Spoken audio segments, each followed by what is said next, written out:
Welcome, welcome, and welcome, beloved. It's such an honor to be here to have a conversation with you, a chat. I don't call this a show. I don't call it a podcast. I don't call it any. It's a chat between two people, okay, that envision a life that can be different from where they are, that envision a possibility beyond what we currently have, that are dreamers. You and I are dreamers, and we know that this is not our end. We know that this can be a detour. It's possible that you're in a detour. It's possible that you're in a transition of some sorts. It's possible that you are in the valley, okay, and it seems quite hopeless, and the shadow in there, it seems like you are doomed and you're going to die. So you realize that all of us have different spaces. I have where I am right now.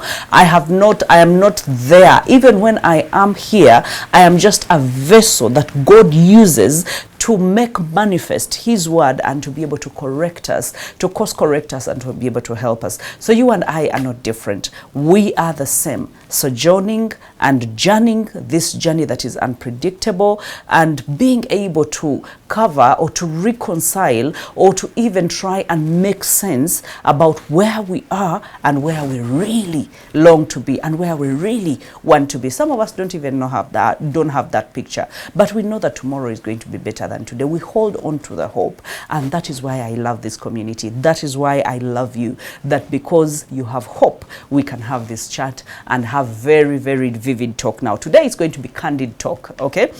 It's going to be a very honest talk. We have all faced it, and what I'm going to talk about, I know some of us are in that moment right now, in the heat of the moment. So we're going to talk about the feeling of jealous. The feeling of jealous, not in relationships, because so many of us have heard about jealous being talked about, or being jealousy about, over someone, or that feeling of possessiveness. I wish it was mine, and sometimes it even goes into coveting and wanting what someone specifically has, not wanting to work towards it, but wanting exactly that. And you're like, I want that woman, I want that car, I want that house, and at all costs, I can even die for it. That is now coveting. Okay, but you realize that some of these things, when the feeling of jealous, it's not well explained. I grew up, definitely as you're growing up, you face some of those things, okay? And you tend to look at other people and you're like, oh my God, they have this, and then they have that, and they have that. I thank God for one thing. I grew up in a home where we actually didn't have, but I don't remember any single day where I admired and I was jealous. I don't know what exactly happened.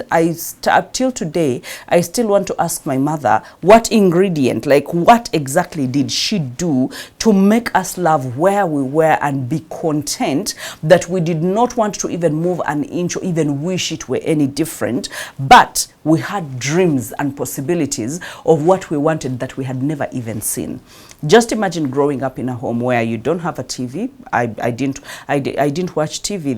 The first TV to watch, I think it was in someone's hostel room at campus. We didn't have a TV. I think it's long after that we actually got a TV, and my siblings were able to watch TV. So I grew up in a generation, or in a home, that I didn't have any kind of exposure. But let me tell you, God is so gracious. God is so gracious that he will find different ways of exposing us to different things.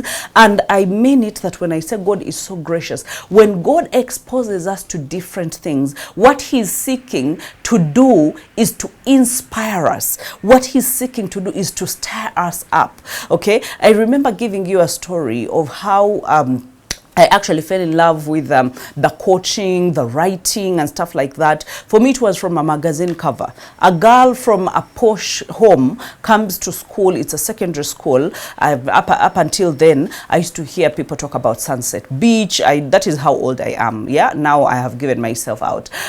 Sunset Beach, and all those, what were they called?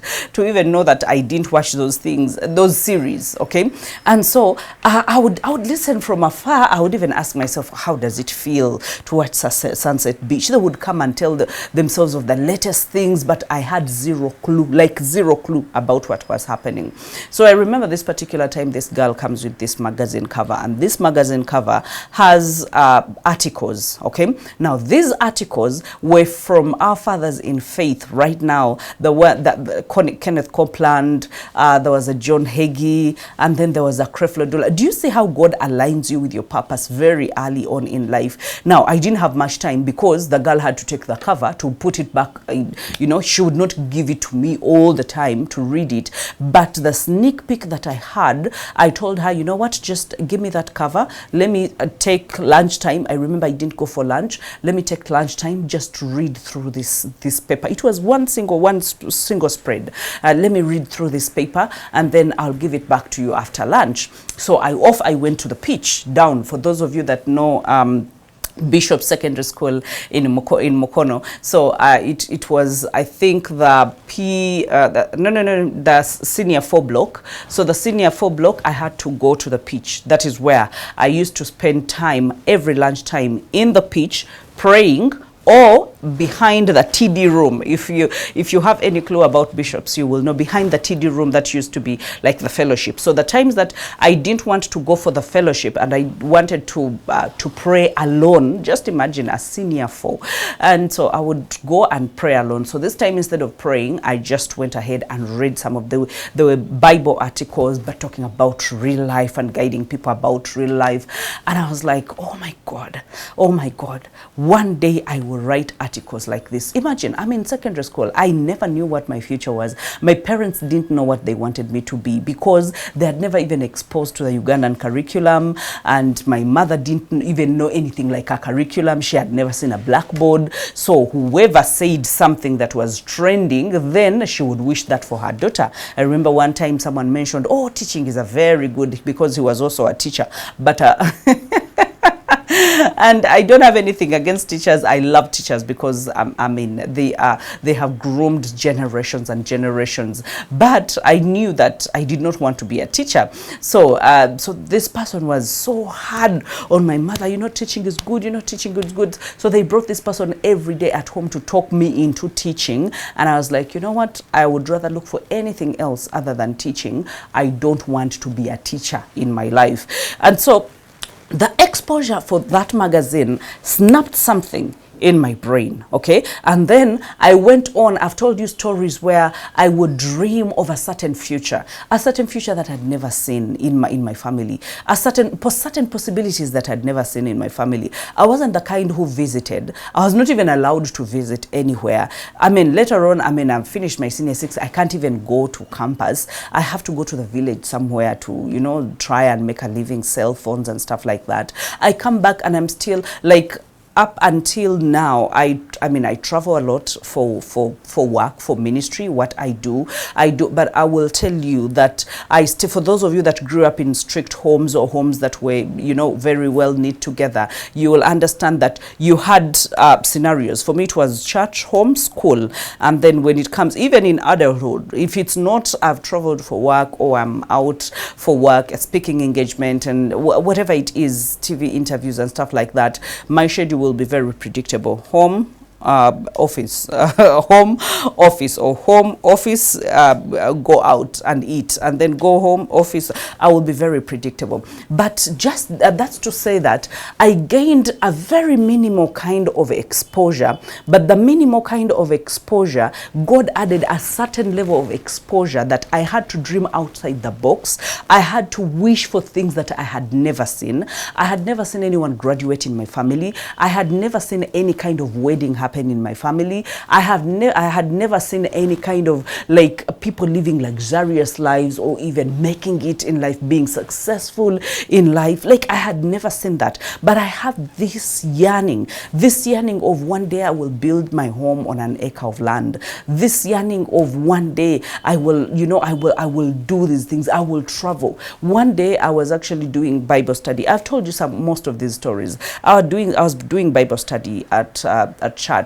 And so when I was given that opportunity, I remember, I think some of them were like, but this girl can really brag. I told them how I was going to do articles in newspapers, and how they would read about me in magazines, and how, you know, I would be flying out of the country, how they would watch me on TV. And this is before anything happened, before I even knew I had a purpose to do the things that I am doing. When I had no shoes, when I was simply borrowing shoes, when I was putting on shoes that were donated to church from well-off people, and those people were much older than me, and I was putting on shoes that were older than me, I had the audacity to dream, to have such kind of dreams. And let me tell you, there is no dream I have ever had in my life that has never come to pass. Every single dream, like to the detail, to the dot. And that is why these days, whenever I am trying to think on something, I tell my mind, do not dare minimize or even dream anything small, because as you dream it is the way you're going to get it. Now I am very careful about my words, very careful about my imagination, very careful. I have to tame it, because the moment and I know some of you have seen some of these things, whenever I even, by the way, think about something for someone, okay, that is how bad it is. And so many people definitely have called me a prophet, and you know, I know that I flow in that line a bit, but I've never exposed myself enough to it. But even when I think something about someone, if I am not so careful to edit it and to correct it and to pray about it, that thing ends up happening to that particular person. And now my husband knows it, so most of the times he will even help me to course correct and say, you know what, I think let's believe better, let's think better, because he has known the power of my thoughts, of my imagination. I don't know exactly what happens. I believe that it's a God connection that has to be channeled for good, and that is why I am very, very, very careful. Now, back to being jealous. That means that feeling, because it's a feeling, it has power. It has power to be able to detect.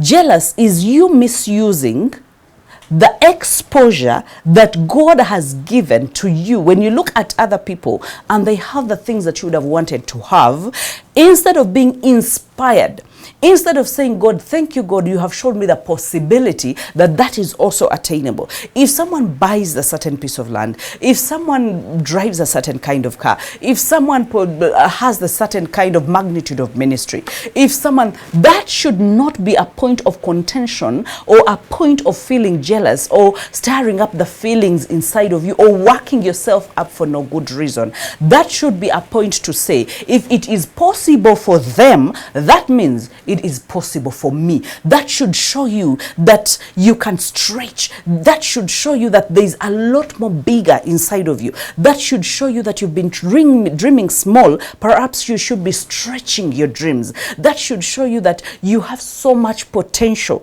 Your blueprint is a blueprint of greatness. That should show you better, okay? Instead of you beating yourself down, instead of you thinking, now they're the ones that have it, it's always such kind of people. It's always, do you know what that is? It shows that you're very insecure, and that is the devil manipulating the good feeling that should have been worked for good, what God would have done for good, and now he's manipulating it to feel like God is not doing anything for you, and yet he's doing something for other people. We always sing this song in church that says that what the enemy meant for evil, God has turned it around and has turned it around for my good. How I love that song. Let me tell you, the enemy has never wished anyone good, because the Bible says that he comes to kill, to steal, to destroy, to kill, to destroy, to steal. Okay, so that means as he tweaks the feeling that would have been inspiration to make it, to tweak it, and to make it insecurity, that means he's stealing God's joy, he's stealing the hope, he's stealing the prayerfulness, he's stealing like everything that would have built the dreams that you want. He's stealing them, he's destroying them, he's killing them, and he's convincing you otherwise. And you are accepting, and your head is growing bigger, and your eyes are growing bigger, and you are getting worked up, and you're getting so frustrated, and you're getting so the anxiety is compounding, and it is growing at a very terrific rate. You are fatigued, guys. You are fatigued because of one thing. We are not in this race, and the Bible is so clear, very, very, very clear in Ecclesiastes, when it says that the race is not to the swift, that the food is not to the strong, but chance happens to all. That means our God is not a segregator of humans, of persons. He is not a discriminator. He is not one who says, I will do it for so-and-so, and I will not do it for so-and-so. So-and-so is better than so-and-so. So-and-so is much more worthy than so-and-so. That does not belong in God's arena. It does not belong. We are all his children. We have the same amount of grace availed to us. The saving grace, the thriving grace. We have the same amount of grace unleashed and unopened to us and bestowed upon us. But it's upon us to be able to tap into that grace and be able to accept what it is that God has promised. If he has said that his word is yes and amen, if he has said that he will never send his word and then it goes back to him without doing what he sent it to do, if he says that he's the one that is going to cause springs to flow in the desert, if he says that lean not on your own understanding, lean not on your own understanding, but acknowledge me in all your ways. That means that some of us, as the devil tweaks, adjusts the feelings, the emotions of gratefulness, the emotions of gratitude, of telling God, thank you because now I know what's possible. Thank you because I know that when someone in your family graduates, you're like, you know what? Yeah, that is the first and that is not the last. I am coming back. I am coming next in line. Okay? And you claim that. That is positivity. That is a drive that drives you closer to your dreams. That you're going to show up different. You're going to work different. Your attitude is going to be different. How you're going to deal with people is going to be different. Your collaborations are going to be different. Why? This thing when we say, and what motivational speakers say, that, oh, the universe is going to conspire, to wish you exactly what you wish for yourself, that you should be able to vibrate clean and good energy. What they are not telling you is that the universe is God. Okay? There is no universe. But the thing is, I told you that the pathway to the promises are the principles. So if the principles of God is that whatever is good, whatever is worthy, whatever is, as in, think on that. That means we cannot choose what thought comes to our mind. They are going to come very heavy, of feeling anger, of feeling jealous, of feeling like in a moment it's going to dawn on you and you'll be like, yeah, you thought by this age you'll have achieved this milestone, but look what other people are achieving and you're not achieving. And then all of a sudden the bile, all of a sudden you're boiling inside of you, the anger, and you're not content, the regrets and all that. And sometimes when you go to God with these feelings and say, God, this is not what I want to feel. I know that you love me. I know that it's possible it's not my time. I know that it's actually possible that I misused my time. It's actually possible. Have you ever asked yourself? I need you to ask yourself. And there are things that you didn't do in the time that you were supposed to do them, that tomorrow when you see someone that did them, you look at them and feel jealous about them, and yet they put in the work. They showed up when you were procrastinating, when you were dilly-dallying and taking your time. Someone was actually working. When you were eating your money and buying your expensive hair and doing all the luxurious things, someone was saving, and someone was creating an emergency fund, someone was creating a retirement fund, and now all of a sudden they can lift their legs and sit and watch the sunset while their children are going to school and they're having the fun of their lives, and they're so grateful. And then all of a sudden you're like, that should have been my life. No, we don't get to pick. We don't get to say that should have been my life. If we say that for every promise there is a principle, that means God cannot be mocked. What you sow is what you reap. So that means there is a time to sow. Now, if you really want to reap, okay, and yet you did not sow, then you are a liar, and God is not going to be mocked, because he's going to stand by his word that he cannot be mocked. So when the time for reaping and the harvest is going to come, people will be drumming. It will be a full moon. People will be eating. People will be filling their granaries, keeping for the bad days. And you will be the one that is either begging or that is dying. Do you know what jealous feels like? Guys, do you know the feeling? Because I've told you, all of us have faced it in life. It feels like a kasaja. In Luganda, we call it a kasaja. It's like you have swallowed like a whole frog, and it's just stuck here in your neck. You feel like crying, the tears are not coming, you're bulging, you're sweating even when it's cold, and you feel disappointed, you feel frustrated, agitated, you're irritable, you snap at every small thing. Why? Because you feel where I am is not where I should be, is not where I am, and unfortunately, you have no one to blame. Yeah, I know that we have played that card so many times where we have said, oh, my parents didn't plan for me. So what if they didn't plan for you? Can't you plan for yourself? You can. Yeah. All our parents didn't plan for us. Apparently, some of them were having fun, and we arrived. Yeah, and here we are. We are not going anywhere. And we could have grown up from the poorest of backgrounds, and the poor called us poor. But when we got to a level where we were understanding, when we got to a level, and the good thing is, to some of us, the biggest thing that my parents showed me was the cross. The cross of Calvary. That Jesus is the Lord. That he has everything that I need. That they didn't make me look at them because they didn't have. Okay? They didn't have. We barely survived. Some nights we would not even eat. I remember one time my sister asking my mother, when she had put, you know how you collect firewood because you don't have you don't have charcoal, and you put fire. Guys, have you ever cooked with firewood on a charcoal stove?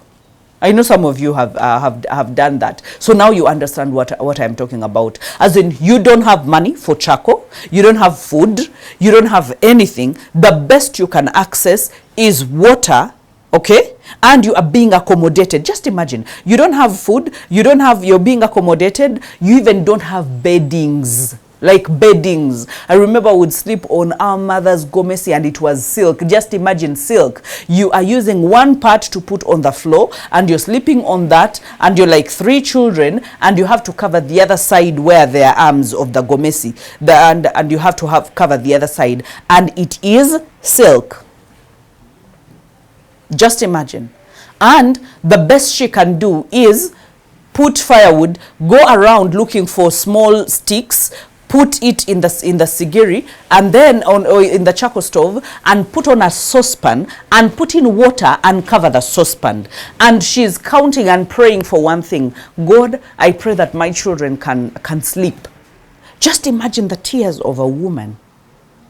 Let me tell you, if you've ever been there, the tears of a woman that has nothing to feed her children, that is heavy. That is heavy.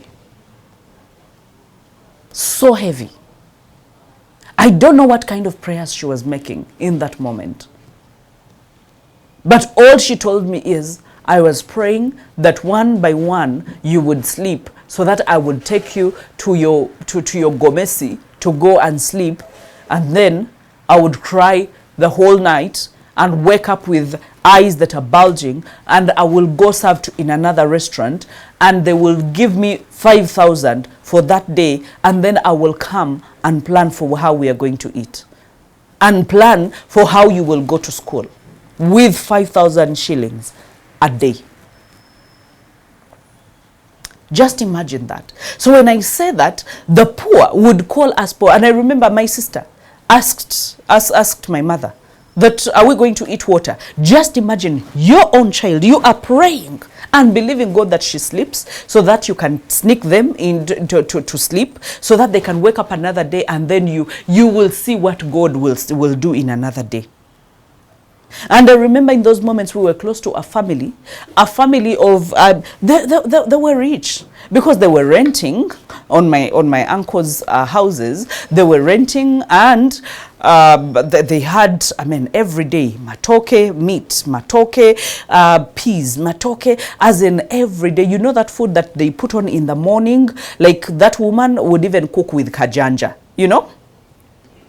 I know some of them will even watch this, because that was Julie and Jackie. And so they would put on the food at 6 a.m. And so they would have their breakfast, and then after that wait for lunch, and they will have the lunch, and they have charcoal to last the whole day. You know that the luceñiente, you know, those the charcoal that has been, you know, beaten, and you know, all the dust, the charcoal dust, and then they would put it on, and it would last the whole day, you know. And by the time they eat in the evening, the matoke is just too soft. And guess what? They were eating on our veranda. And our mother would barely have nothing to feed us with. And when I tell you that I don't know what kind of ingredient our mother gave us, we would not even ask for, not even a spoon of food from those people. We would sit on that same veranda. They were even much older than us, but we will sit on the same veranda. They will eat and finish their food, get into their houses, watch TV and sleep, and we would be on the veranda without anything. Not even the best we could have is water.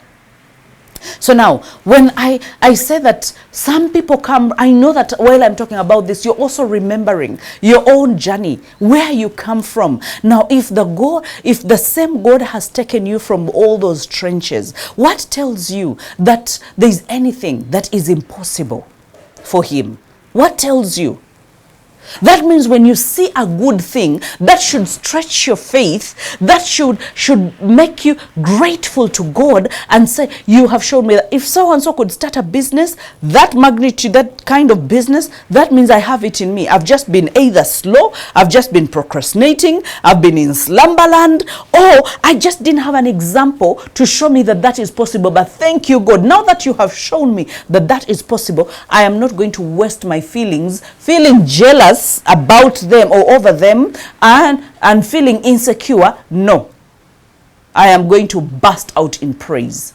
I am going to burst out in gratitude. And I'm going to say, you know what? Look what the Lord has done. Even when he has done it for another person, I will clap my hands and dance as if he has done it for me. Because if he has done it for them, chances are he's coming to me next. If he's the God of the miraculous, if he has given them a child, that means he can give me a child. If he has given the other person a husband or a wife, that means he can do the same to me. If he has helped them build their home, that means we can actually build even, you know, a better home. So that should give you the gratitude. That should help you work harder. That should help you know that, by the way, I've been talking about 5 millions and thinking 5 millions is a lot of money, and people are speaking in billions. Human beings can possess billions of money.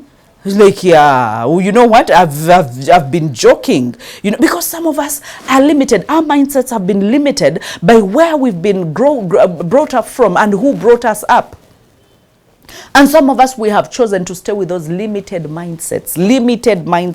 Now, what God does is he makes you test, you know, something, or hear or eavesdrop on a certain conversation, and people are talking about certain kind of monies, and you're like, wait a minute, this is actually possible. Before you know it, you're re-strategizing your business. Before you know it, you're dreaming bigger. Before you know it, you're making better strategies. Before you know it, you're collaborating with people. And you're like, you know what? There is a level where I need people. I need to collaborate. I can't go alone. If I need to scale, I need more wisdom. That is how people tap into mentorship. Why do people tap into mentorship? It's because they feel they have outgrown where they are, and now they have seen bigger, and they're like, who is in that industry that is doing exactly what I want to do? Let me go and sit under them and be mentored. And all of a sudden, this person, because they have been there and they've been doing it, they're simplifying it. Have you ever done a mathematical formula?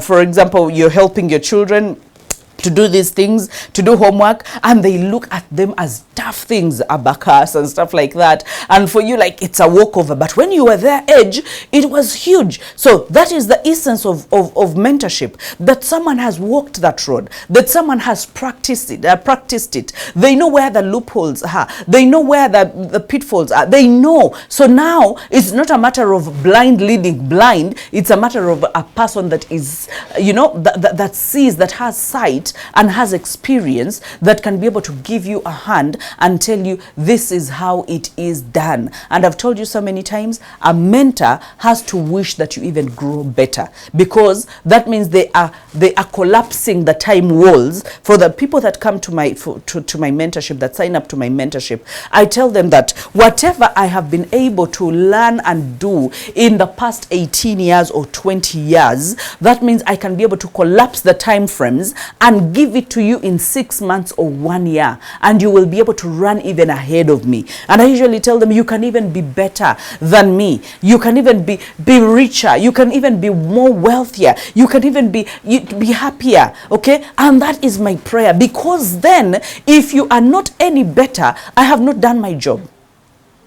I must be able to empty myself and pour yourself into you. So that means instead of you being jealous over me, you should be able to come close to me and ask me, how did you do it? And then I will take you through the roadmap, and I will tell you it is actually doable. Do the same things and learn even how to do better, because these days there is AI. Okay, for us, we have written our copies, our social media copies, for the longest time. You know, it comes from the head, and you write and delete and write and delete and write and delete. These days, you just feed a prompt, and you're like, okay, I want to talk to such kinds of people. Include these emotions. What are their problems? What solutions can I give? And all of a sudden, voila, you have 50 posts. So that means you have 2 months of not using your brain, because AI is thinking for you. Our generation has been hard, guys. Our generation has been hard. Sometimes I look at the Gen Zs and I'm like, oh God, like everything is on a silver platter for them. But guess what? Most of them are the ones procrastinating. Most of them are the ones dying with anxiety, with depression. Most of them are very jealous of what the former generation has done or what their peers have done. Most of them are actually suicidal. Most of them, and then you ask yourself, what happened to this generation? The simpler things get, okay, the worse happens. And yet in my generation, it was about resilience. It was about resilience, bouncing back like we didn't have any other option. You either bounce back or bounce back. Okay? If you die, you die. That is our generation was a commando generation, or is a commando generation. So when I see some people dealing with things, dilly-dallying about things, I'm like, wow, this generation. But guess what? I have never wished even a single day that I was born in this generation. Never. I'm not saying it's a bad generation. I mean, I've given birth to my children, and I know that they are going to. It's now upon me to be able to train them in the ways of God, that when they grow up, they will never depart. So that means I must be able to pass on better than what my parents passed on, because this generation, things are fast-paced, and people are not breathing. Things are changing every microsecond. Things are flipping.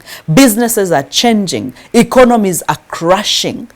That means if you really, really want to make it, diligence, resilience, collaboration, not competition. Okay? Jealous is actually counting someone else's blessings instead of your own. Okay? And that is a wastage of energy. You're busy counting. And let me tell you, while you are snooping at someone else's blessing, have you seen people who snoop? They know who got a new car. They know who married what kind of wife. They know whose wife is more beautiful than who. They know, as in, when will you come out of snooping and start minding your own business? Sometimes you are busy snooping, but you're even dehydrated. You're not even taking your water. You're not minding your health, let alone minding your business. Okay? So while you're snooping, you're saying, oh, I wish that was mine. I wish, but why is it them? And then all of a sudden, have you seen people that have all sorts of stories? Be very careful of people that always have stories about other people. I know I have seen these kinds of people. I've even worked with these kinds of people or dwelt with them in close vicinity. They always know something about someone for whatever reason. And sometimes I'm like, but why is it that I'm the last to know? Like, why? Why is it? Because I control my social media. I do control it. Because I know fatigue comes from consuming and over-consuming. We are in a generation where we are stacking up things. We are over-consuming content. We are over-consuming like everything we feel like we want it. We are screenshotting things. We are stacking up information. We think we will need it someday, and we never need it. Ever since you started screenshotting, have you ever bought the things that you have in your phone? Have you? Ever since you started even downloading or getting the kind of content or saving it or stuff, have you ever gone back to even check it? Why? Because your intention was not to grow. Your intention was not to become better. Your intention is you are just consumed by consuming. And consuming is making you grow weary. You are fatigued. You are frustrated. You are seeing people running ahead of you. You're seeing people making money ahead of you and making more money. And guess what? Some of these people are social media posers. Why do you think influencers are committing suicide these days? Influencers are toning down and even getting out of business and saying, guys, this is the last time I am posting and I am going back to reality, because I've been flaunting all these things. I've been renting out this big house. I've been, buying all these expensive things, all for the sake of likes, all for the sake of getting brand deals, all for the sake of doing all these things. But I am breaking from living a life that is not authentic, and now I want to go back to my authenticity.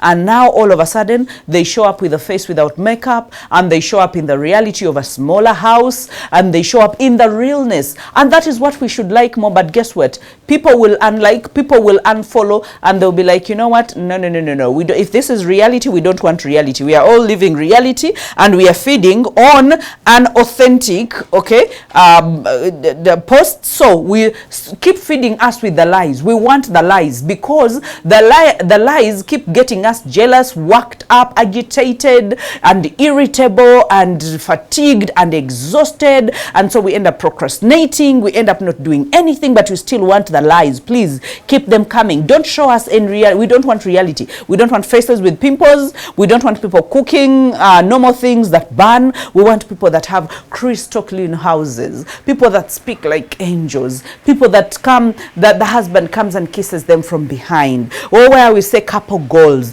And all of a sudden, like, I saw someone marrying someone 7 times, having 7 weddings on social media, both in Africa and in America. What they didn't do, they highlighted and set the internet ablaze with their love. And guess what? After 4 months, they were nowhere to be seen, and they were actually fighting a hot battle on the internet, and exchanging words, and saying, and I was like, in 4 months, like, where has the love gone?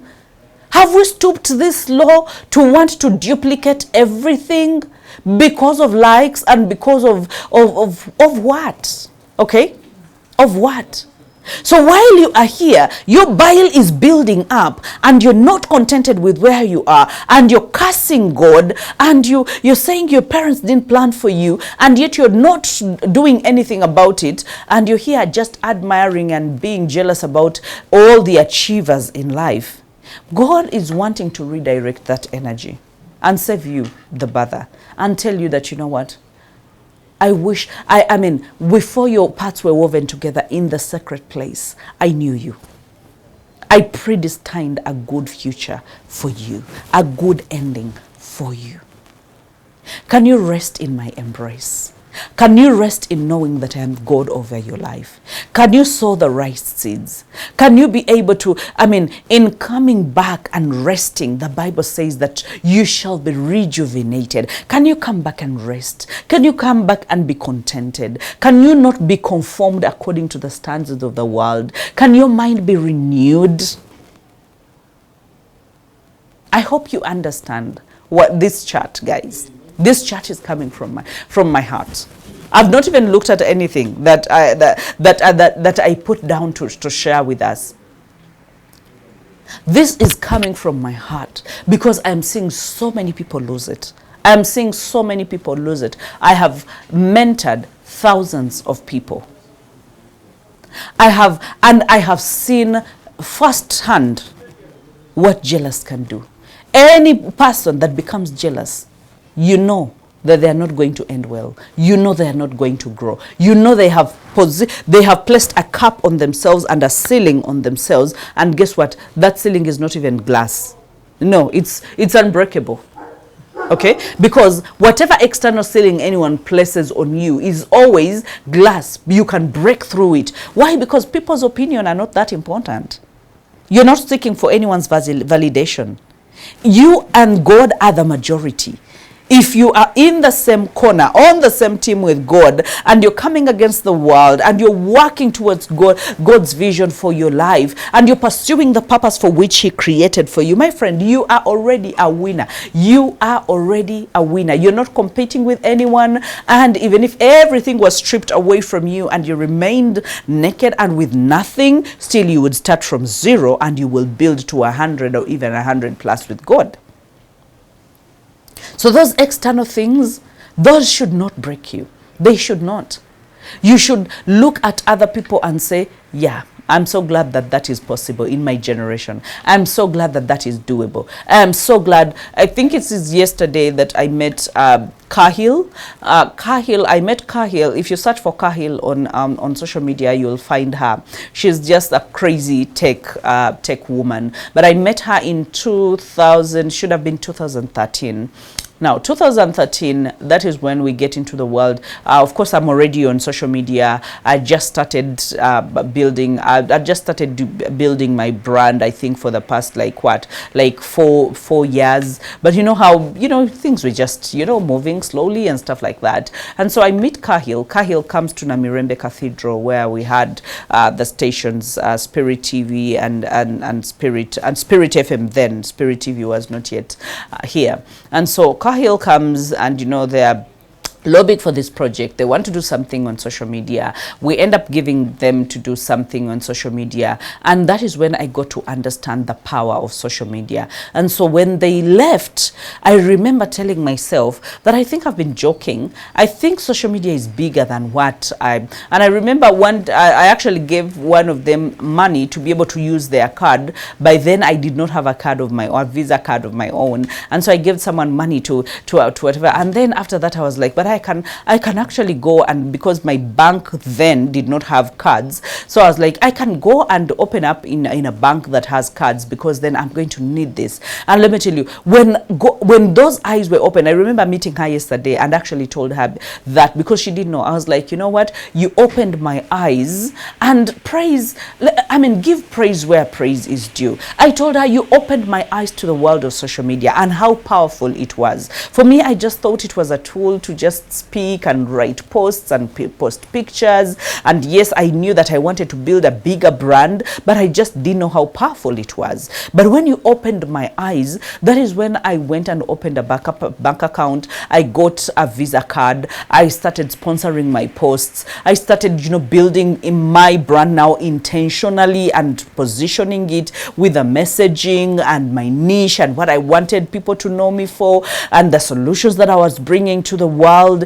Now, I mean, if it were another person, they would have been jealous. When you're jealous, this is what happens. You are worked up for no good reason, and you're like, why does she think she's the one who can do it? Why does she think, and all of a sudden, you can't do it, but you do not even have the wisdom to sit under someone who knows it so that you can learn what to do.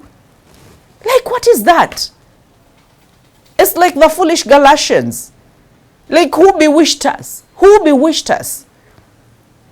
When someone opens up that your job should be to come closer, to say, okay, what is happening? For me, when I see someone who is even doing better than me on social media or other arenas, even if it's a speaker, even if it's, because guess what? There will always be someone that is better than you. There will always be, maybe not better in some aspects, but better in some aspects. So there is experience. There is something that they are nailing that you think you are struggling with. And introspection is so good. Taking inventory of knowing what you can and what you can't do, what you can maximize and what you have not yet maximized. Guys, that is a superpower. It is a superpower. That means you still have a chance to better. You still have a chance to expand. You still have a chance to learn. You still have a chance to be meek and humble, to submit, to learn, to be teachable. And that is a spirit that God wants all of us to have. Has the enemy used your jealous to just tie you up and get you stuck? Because what God means when he exposes you to the good things that are happening and what other people are achieving, he's only telling you, can you tap into this? This is possible also. Can you reach out? Can you stretch a little more? Can you believe for bigger? Stop believing for small things. Can you believe for bigger? Can you pray harder? Can you fast harder? Can you seek to have a closer relationship with me? Can you seek, as in, he is only prompting you. He's only saying, I want you close to me. Let me introduce you to the world. Let me show you what is possible. But when God shows you what is possible, and all of a sudden you're consumed with insecurity, like everything shuts down for you. Everything shuts down, because then everyone that you see, you'll even start dismissing. After I was telling you about the people who always know about someone. They will always tell you all the bad things. When someone has money, they either went to the lake, or they are either in a collaboration with a witch doctor or with someone that is occultic. And so you're like, but is this to discredit God? You think God doesn't have people that have money? There's some of us that God has had mercy on, There's some of us that God has had mercy on. Why must we attribute every good thing to the devil? Oh, he has a beautiful wife. But do you think it's even a good marriage? Not all the glitters is gold. God. Some people are witch doctors. with PhDs, they are witch doctors. When you have a double doctor, witch doctor.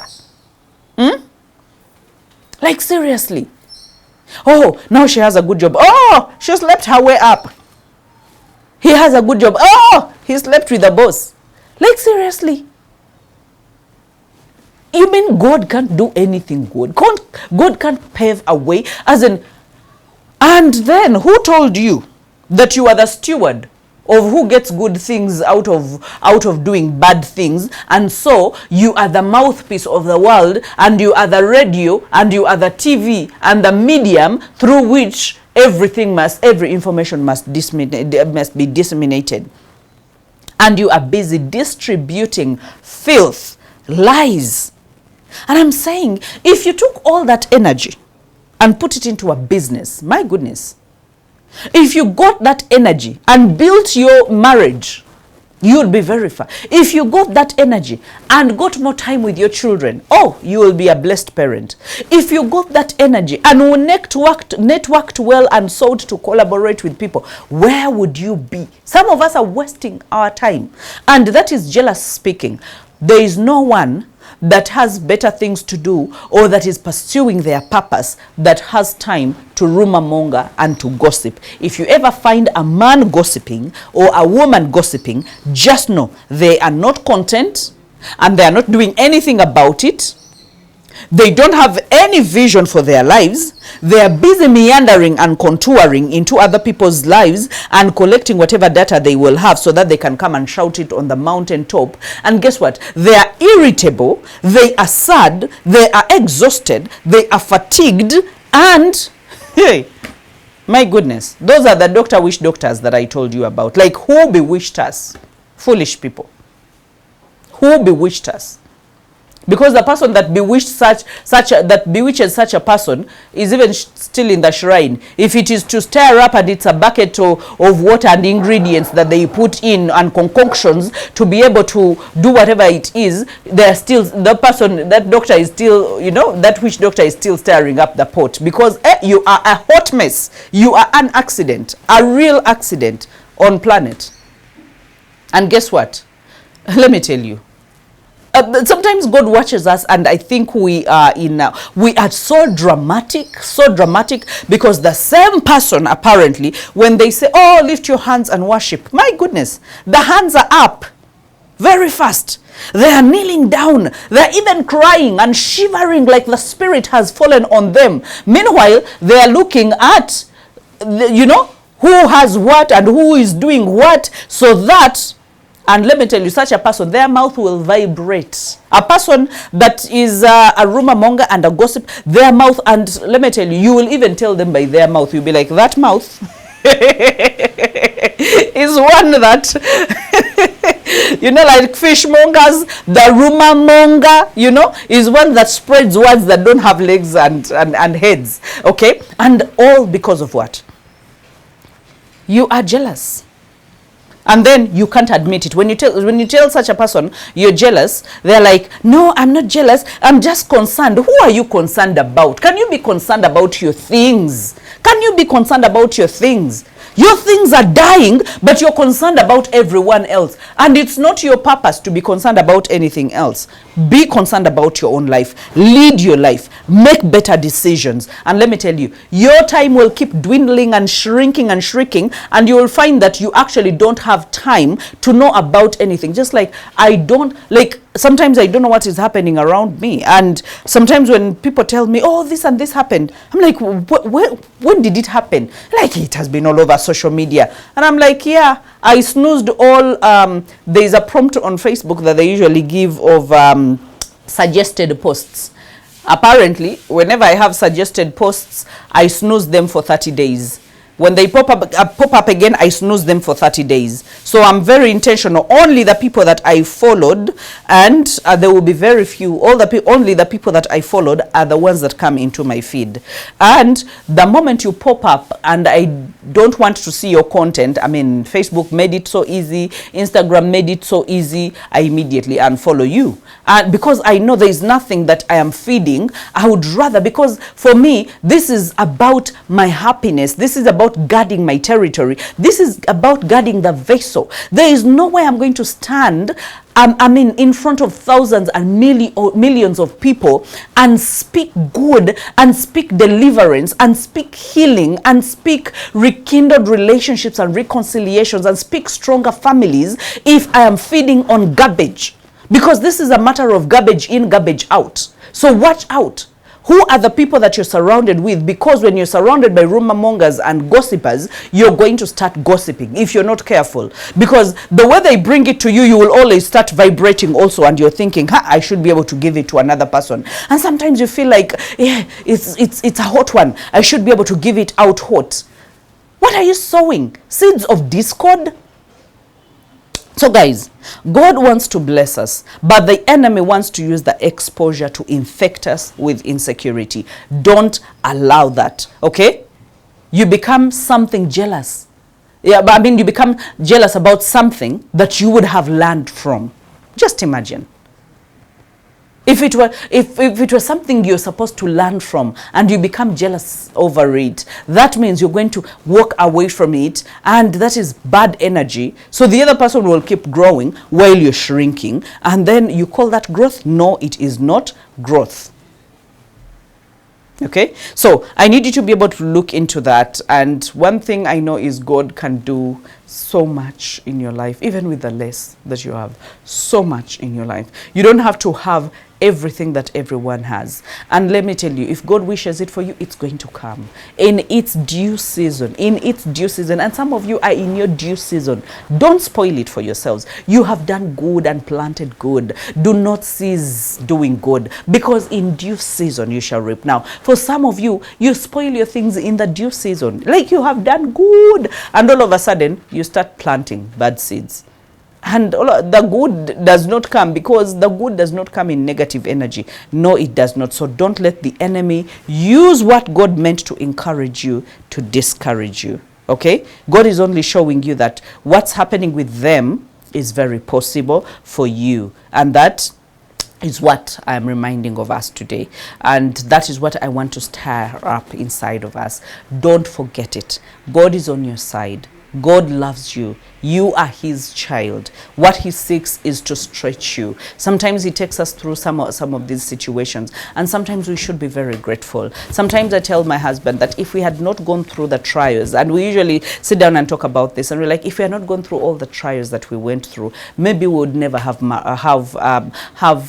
treasured our marriage. But when we look at everything that we have gone through, we are only grateful that we found our way back to each other. We are only grateful that God gave us a chance to be in each other's life. And so we treasure that with all our lives. We hold on for dear life and fight for it. Why? Because if it had been given to us earlier than that, chances are we would have neglected it, and we would not have fought for it, and we would not have seen it as valuable. So sometimes some of these things happen. We could have seen I could have watched other people get married, get children, and I would have had a kasajja kumutima. But in my heart of hearts, I knew that God, you have something better for me. And I know that in the right time, you're going to give it to me. And let me tell you, God never disappoints. He never disappoints. He never delays. He comes right on time. He will, maybe according to you, it's a delay, but according to him, it's the due season. It's the right time. I love you guys. I pray that God gives you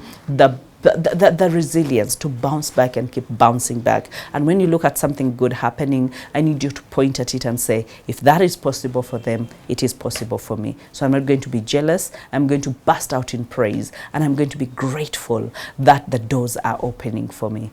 Bless you guys.